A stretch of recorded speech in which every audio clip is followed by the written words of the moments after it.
Capítulo 6.11 Gases reais, desvios do comportamento ideal.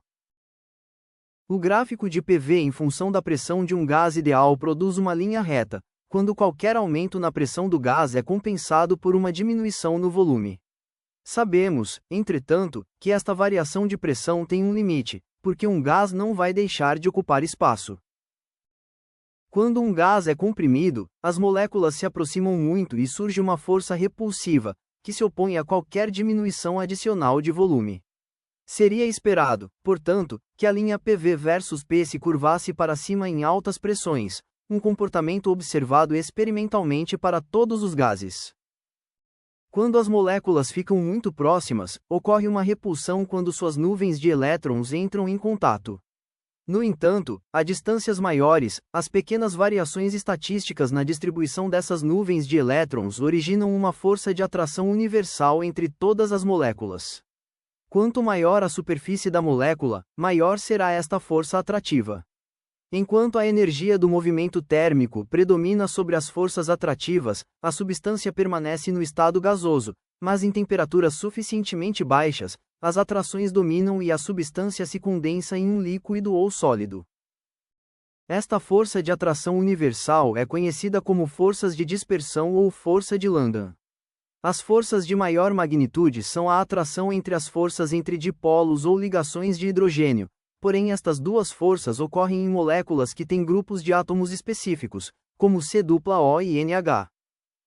O efeito das atrações intermoleculares no gráfico PV versus P é manter as moléculas ligeiramente mais próximas, de modo que o volume diminua mais rapidamente do que a pressão aumenta. A curva resultante reflete uma queda com o aumento de pressão, e esta queda seria maior em temperaturas mais baixas e para moléculas de maior massa.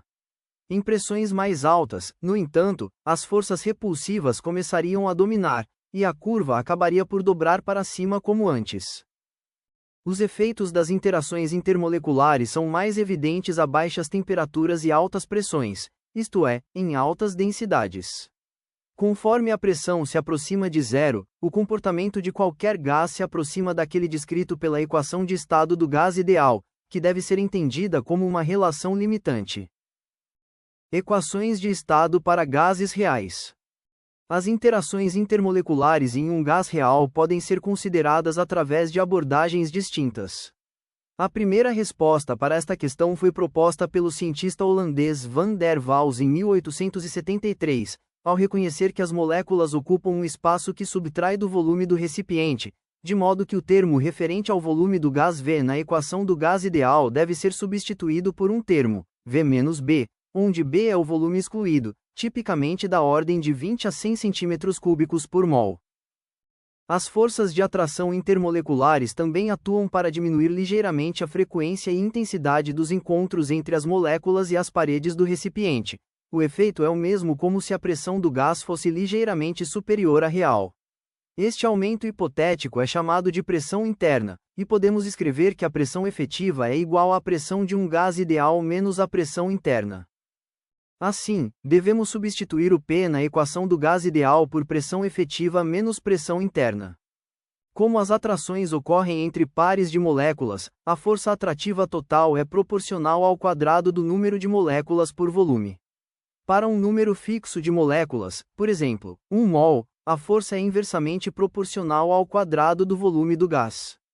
Quanto menor o volume, mais próximas estarão as moléculas e maiores serão as atrações entre os pares de moléculas. A pressão corrigida na equação do gás ideal fica a pressão mais A dividido por volume ao quadrado. A constante, A, expressa a magnitude das forças de atração em um gás particular e tem um valor de 10 na 6 a 10 na 7. A equação de estado completa de Van der Waals mostra as correções sobre a pressão e volume. As constantes de Van der Waals A e B são determinadas empiricamente para cada gás através do ajuste dos valores de A e B para adequar a equação. A constante A está relacionada com o raio da molécula e a determinação de A é uma medida indireta de um parâmetro molecular. A equação de Van der Waals é apenas uma das muitas equações de estado para gases reais. Existem outras equações mais elaboradas utilizadas para descrever o comportamento de gases em faixas de pressões maiores, que levam em consideração as forças atrativas não lineares e requerem o uso de mais constantes empíricas. Embora não sejam utilizadas neste curso, elas são utilizadas em cálculos de engenharia em que o comportamento dos gases em altas pressões deva ser previsto com precisão. Uma característica dos gases reais é que eles condensam conforme a temperatura diminui e a pressão aumenta. Os gráficos ilustram este comportamento. Conforme o volume diminui, as isotermas mudam repentinamente para linhas retas em temperaturas mais baixas. Nessas condições, a pressão permanece constante à medida que o volume é reduzido. Isso significa que o gás está desaparecendo, conforme o sistema é comprimido para um volume menor, passando para o estado líquido. Finalmente, em um volume muito pequeno, todo o gás desapareceu e apenas a fase líquida permanece. Neste ponto, as isotermas dobram fortemente para cima, refletindo a experiência comum de que um líquido é praticamente incompressível. A temperatura máxima na qual as duas fases podem coexistir é chamada a temperatura crítica. O conjunto de P, V, T, correspondente a esta condição é conhecido como o ponto crítico. Uma consequência importante disso é que uma fase líquida não pode existir em temperaturas acima do ponto crítico. A temperatura crítica do dióxido de carbono é 31 graus Celsius, então é possível saber se a temperatura está acima deste ponto agitando um extintor de CO2. Em um dia quente, você não ouvirá nenhum líquido dentro. A temperatura que a água atinge o ponto crítico é 374 graus Celsius, para o hidrogênio é apenas 33 kelvins. Se a região das isotermas quase verticais representa o líquido, qual seria o estado próximo ao lado esquerdo dos gráficos, a do ponto crítico? A melhor descrição é um gás não ideal, um fluido não líquido. Uma consequência intrigante dos limites do estado líquido é que você poderia começar com um gás em grande volume e baixa temperatura, aumentar a temperatura, reduzir o volume, em seguida reduzir a temperatura de modo a chegar à região do líquido no inferior esquerdo, sem nunca passar pela região bifásica e, portanto, sem passando por condensação.